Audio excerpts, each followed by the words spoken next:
மரணமே காணாத மாமன்னர் புலித்தேவரை வணங்கி இந்த வீடியோ பதிவு செய்கின்றேன். திரைப்பட தயாரிப்பாளர் தேசிய தலைவர் இதனுடைய பட தயாரிப்பாளர் ஏஎம் சவுத்தி தேவர் மீது மதுரை காவல்துறையினர் ஒரு வழக்கு பதிவு செய்திருப்பதாகவும் அவரை கைது செய்ய தீவிர நடவடிக்கை மேற்கொண்டு வருவதாக தகவல் வருகின்றது. ஆர்பி ஏஎம் சௌத்ரி அவர்கள் என்ன சொல்லிவிட்டார் என்று தெரியுமா? ஏன் ஊருக்கு வந்து பாருங்கள், உசிலம்பட்டிக்கு வந்து பாருங்கள் என்றுதான் சொல்லியிருக்கிறார் திருமாவளவன் அவர்களை குறித்து. இதில் என்ன தவறு இருக்கின்றது? நெல்லையில் பேசிய செந்தில் என்பவன் தேசிய தலைவர் ஐயா பசுமன் முத்துராமலிங்க அவர்களை எவ்வளவு இழிவாக பேசினார்.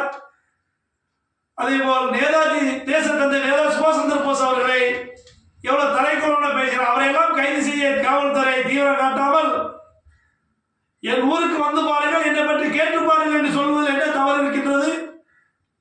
தமிழக அரசு காவல்துறையும் ஏஎம் சௌத்ரி தேவர் மீது போடப்பட்ட வழக்கை ரத்து செய்ய வேண்டும். அவர் மீது எந்த விதமான நடவடிக்கை எடுக்கக்கூடாது. மீறி அத்தகைய நடவடிக்கை எடுத்தால் தென் மாவட்டத்திலிருந்து புலித்தேவர் மக்கள் முன்னேற்ற சார்பாக மிகப்பெரிய ஒரு போராட்டத்தை நாங்கள் ஜனநாயக ரீதியாக முன்னெடுப்போம் என்பதை எச்சரிக்கையாக தெரிவித்துக் கொள்கிறேன்.